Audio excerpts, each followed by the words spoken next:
अस्सलाम वालेकुम, मैं हूं अब्दुल सत्तार और आप देख रहे हैं अलग न्यूज़। नाज़रीन, ज़रा दिल थाम कर मुलाहिज़ा करें। दुआइयाँ देते, सिसकते, तड़पते बच्चे ये किसी और के लिए नहीं, अपने माँ बाप के जुल्म के ख़िलाफ़ ही शिकवा गुनाह है।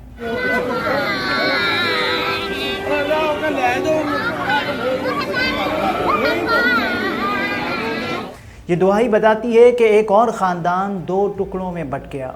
वो जिन्होंने खुदा को हाजिर नाजिर जानकर एक दूसरे का साथ देने का अहद किया था, वो पारा पारा हो गया। लेकिन क्या सिर्फ अहद ही टूटा या बच्चों के दिल भी टूट गए? गौर से देखें, इस वीडियो में एक अदालती फ़ैसले के ख़िलाफ़ मासूम बच्चे अपना एहतजाज रिकॉर्ड करवा रहे हैं।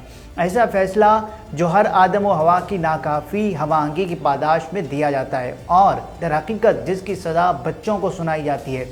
एक घर टूटता है और बच्चे माले गनीमत की तरह अना और ज़िद में तकसीम हो जाते हैं। ज़रा देखें इन मासूमों का माही बेआब की तरह तड़पना, जो इस दुनिया में वापस जाना चाहते हैं जहां माँ की मोहब्बत और बाप की शफ़क़त एक छत तले उनको मुयस्सर थी। इस फ़ैसले में फाजिल जज ने बेटी माँ के हवाले की और बेटा बाप के। अगर देखा जाए तो ऐसा होना ही दुरुस्त है। लेकिन इस बात का दूसरा पहलू देखें तो तारीख़ बताती है कि बेटियां बाप के और बेटे माँ के ज़्यादा करीब होते हैं। देखें ज़रा कैसे रोती तड़पती बच्ची अब्बा अब्बा की सदाएं बुलंद कर रही है कि किसी के काबू में नहीं आ रही, और बच्चा माँ माँ पुकार रहा है, जैसे उनकी ये फरियाद उनके वालिदैन के दिल ही पिघला देगी और वो बच्चों की खातिर अपना फ़ैसला बदल लेंगे।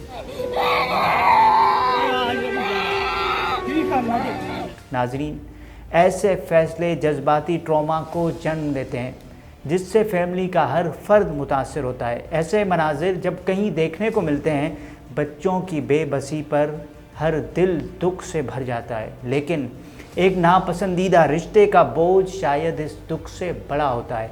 बहरहाल फिर भी अगर ऐसा होता है तो बच्चे हर सूरत माँ को ही मिलने चाहिए और बाप उनके खर्चे उठाने का ज़िम्मेदार हो। अगर माँ बाप एक साथ नहीं रह सकते तो कम से कम माँ और बच्चों को एक जगह रहने की आज़ादी मिलनी चाहिए ताकि माँ उनकी जज्बाती तोड़ फोड़ अपनी ममता के मरहम से ठीक कर सके।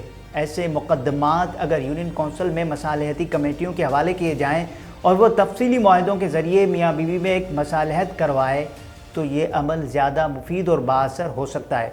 जब तक इंतकाल इख्तियार निचली सतह पर नहीं होगा, ऐसे अहमकाना फ़ैसलों का बोझ साइलिन को उठाना पड़ेगा।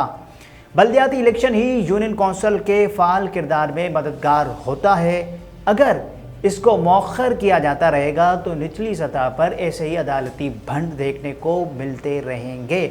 घर तोड़ देना इंतहाई बुरा फ़ेल है जिसकी जितनी मजम्मत की जाए उतनी कम है।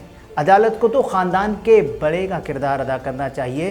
ख़ानदान को तकसीम करना इंतहाई बुरा फ़ैसला है। यहाँ पाकिस्तान के अदालती निज़ाम की बोसीदगी भी एक वजह है। 500 साल पुराने निज़ाम में नई रिफॉर्म्स की अशद ज़रूरत है। फैमिली कोर्ट्स का निज़ाम मगरबी ममालिक की तर्ज पर अपडेट व फ़ाल करना अज़ हद ज़रूरी है, वरना बच्चे इस जुल्म का शिकार होकर नफ्सियाती मरीज़ बनते रहेंगे। महज़ब कौमें अपने अवाम के लिए रिलीफ, बेहतर अदालती निज़ाम के लिए क़वानीन में तरमीम करती रहती हैं। हमारे यहाँ अंग्रेज़ का कानून ही जूँ का तूँ राइज है, क्योंकि ये कानून अंग्रेज़ ने अपने तहफ़्फ़ुज़ के लिए बनाया था और जिसे अंग्रेज़ के कुत्ते नहलाने वालों की औलादें जो आज मौजूद पार्लियामान पर कब्ज़ा किए हुए और मफादात का तहफ़्फ़ुज़ इसी कानून की अमलदारी में है, जो जिसकी लाठी उसकी भैंस पर मबनी है, जिसमें इंसाफ दूर दूर तक नज़र नहीं आता। अदालत के बाहर इंसाफ की देवी के मुजस्मे की आंखों पर जो पट्टी बंधी होती है, वही पट्टी अपनी आंखों पर बांध कर हमारे जज साहिबान फ़ैसला लेते हैं। अंधा कानून और नाबीना मुनसिफ जिस मुल्क की अदालत की बोसीदा इमारत में मौजूद हों, वो इमारत खड़ी हुई है, ये बात ही किसी मौजज़े से कम नहीं। पता नहीं वो मुनसिफ़ आला जो आसमानों में कहीं रहता है, उसकी लाठी कब ऐसे निज़ाम पर पड़ेगी, क्योंकि इसके मुतासरीन में तो हिम्मत नहीं इसको मिसमार करने की। हम ऐसे फ़ैसलों की मजम्मत करते आए हैं और आइंदा भी ये फरीज़ा दिलो जान से अंजाम देते रहेंगे, बस कोई हमें हिलाए नहीं। वही मुनसिफ़ों की रिवायतें, वही फ़ैसलों की इबारतें, मेरा जुर्म तो कोई और था, पर मेरी सज़ा कोई और है। देखते रहें अलग।